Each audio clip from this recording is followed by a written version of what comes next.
Hi, everybody. This is Dr. Eliana Aaron from EmaCare. I decided that I want to start today by explaining a little bit more about epidemiology so that you understand why we are under this partial lockdown. I wouldn't say it's a full lockdown, but we're getting close, and what we're trying to contain or prevent, and to understand some of the numbers that are coming our way and put them into the frame of mind of being able to understand it in terms of the larger picture out there. So I am going to share my screen to show you a little bit about epidemiology. And this is actually a classic epidemiological curve from an outbreak of measles in 1971. It's a great learning tool, and I used it a lot with my students for epidemiology. Basically, what happens is, you can see from my arrow here pointing, is that you start off with cases like this. And the reason why I'm choosing measles is because it's something that also spreads from person to person and has a decent incubation period, so like the coronavirus. So I thought that that might be a good way to learn and to compare. So what you have here is a bunch of individual cases. It's pretty low level, it's not affecting a lot of people, and you can actually see these are all new cases, by the way.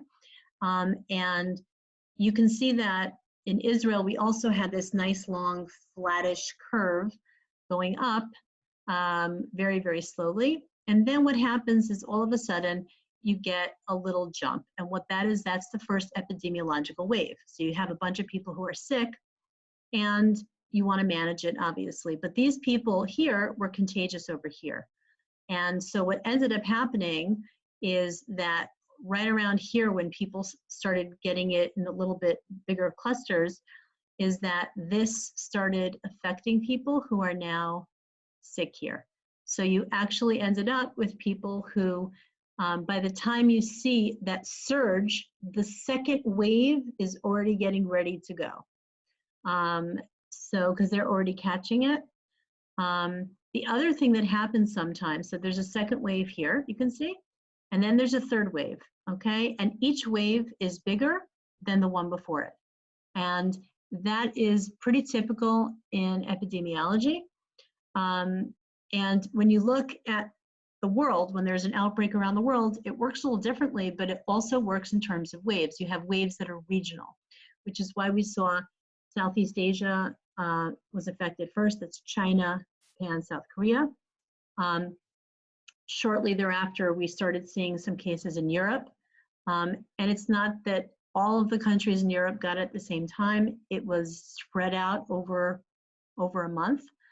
And what ends up happening is that you have, you know, from there it spread to the United States, and that's a few weeks later. Africa is just starting to get hit, as South America is as well. So those are different kinds of epidemiological waves, because that's based on geography.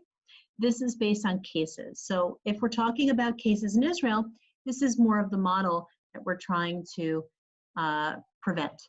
Okay, so right now, when you look at the cases that we have in Israel, so I'm going to show you the numbers that the curves, so you understand what I send out and why I send it out. Here you can see that this is a chart. This is representing every day in March, because, you know, we had a bunch of cases that were not in March, that were much earlier, but very, very low-level cases. And what you see here is this is a wave. This is an epidemiological wave. And this number here, the new cases, is extremely important to monitor, because the new cases tell us when somebody, here you can see it right here, the new cases here will tell us when we have too many cases, new cases that we're dealing with that are starting to flood the system. This is a very important number. This is the total cases here. So today, so far, we have 2666 cases, which is 297, but I think more numbers are coming out later today. So these are not the final numbers of the day. And what we have here is, again, it's very flat, and then we started having a wave. Now, the reason why we're trying to do this closure that we have is to prevent a second wave, because we know the second wave could be worse than the first wave, okay? When you open up a closure like this too early, what happens is a lot of people who may have coronavirus now, who are at home, who are only with their family and only potentially exposing their family, all of a sudden you open up all the stores, all the malls, all the movie theaters, right when all the kids are off from school anyway, which, you know, now they're home at least, but all the parks get open, everyone's together for Pesach, everyone's together for Seder, and what ends up happening is that you end up with all of those people who were infected and probably didn't know it, are now infecting a huge number of people. So instead of just affecting potentially people in one family, they could now be infecting dozens of people each, if not more. So if you relax the quarantine too early, what ends up happening is that you create a second wave. And the wave is worse than the first one, because remember, we're all pent up. You know, as soon as those malls are open, everyone's going shopping. Kids immediately go to the park, immediately play with your friends. And what ends up happening is that you end up with a second wave. And that is where we all get into trouble.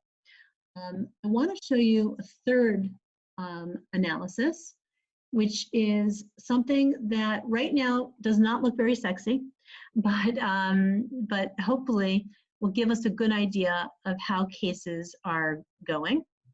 And I'm going to share that with you right now. Here we go. And so what you're seeing here is this is at any given date, 100% of the cases on that date. So you're not going to see an epidemiological curve here. What you are going to see here is you can see that there are results. So all the cases, let's say here on February 24th, were active cases that were not new.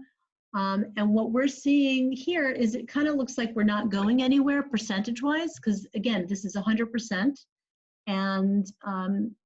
and the orange represents new cases as a percentage of all the cases we have. So here you can see in a lot of these areas here, we've had some pretty consistent days where we've had hundreds of new cases. And then you have the other part of this chart is the results of these infections. So either people recover or they die. There's only two options. Obviously, we want more yellow, which is the recovered, than the gray, which is people who passed away. And in Israel, we have 8 people who've passed away so far, with 3 more today. So what we're going to see as this disease moves through society, people are not going to stay sick forever. So this blue line is going to start shrinking. The orange line is going to start getting narrower because we want to see less new cases. And what's going to happen is there's going to be a bigger yellow and gray, which is the results, and that's going to grow. Obviously, we want more yellow, which is recovered. But that's what we're going to see. And then we're going to start knowing, as the blue and orange lines start shrinking, we are going to know that we are sort of cycling down on this disease in Israel. And that's what we're really looking for, is these kind of patterns. I hope this is not too technical for anybody, but I think it's important to understand that daily fluctuations, whether it's a few hundred more today, a few hundred less tomorrow, doesn't matter that much. What matters is the overall pattern, so that we can see if we are indeed lowering our new cases, lowering our rate, okay? Because right now we're still in this really dangerous place. The Prime Minister discussed it earlier in the week, where we are doubling our numbers every 3 days. And that is usually what we're seeing around the world. When people are in the peak of disease, this is what happens, okay? So the fact that we were able to contain it to a relatively low level, let's say compared to Switzerland, is good, obviously, because we have lower numbers. However, it means that we were not able to prevent this exponential growth from happening, and we're seeing that now. The quicker we are able to get out of this exponential growth, the better we are. Because if not, then by next week, we're going to have like 20,000 cases or more. And we don't want to see that. So we hope if people are able to keep their home quarantine, it's not really quarantine, but stay at home, go out only for absolutely necessary things. So many people are contacting me and trying to find a way to get around the rules, and am I going to get arrested, and am I going to get in trouble, and I really need to do this and I want to do that. And instead of thinking about it like that, ask yourself, is it a sakana nefesh? Is it worth someone's life for me to go out? Now, getting food and medicine, yes. Getting food for someone who cannot fend for themselves, cannot feed themselves. Yes, yes, yes, that is a good reason to go out. Going to the hospital because you are a health professional and you have to take care of people and save their lives. Yes, great reason to go out. Going out to get a little bit of fresh air in your backyard, okay, no one's going to die if you do that for a few minutes, but that would be something you could do. But when you say, well, but you know, I have to see my neighbor, I have to go to the post office, I have to pick up packages. Really? Do you have to do that? Is it worth someone's health and life? This is a serious illness. This is pikuach nefesh. This is life and death. People are dying every day now in Israel. We need to stop it. We need to stay safe. We need to take care of our communities, our families, and our country, and keep the doctors and the nurses and the paramedics healthy. Keep them working on the essential people whose lives they're trying to save. And don't give them more work by exposing yourself and getting yourself sick. There's enough going on. Please use seichel, please use your head when making these decisions, okay? I'm going to address some other critical issues before Shabbat, including home sanitizing, but I really felt this was urgent for me to discuss today. I wish everybody good health, and please take care of yourselves. Thank you.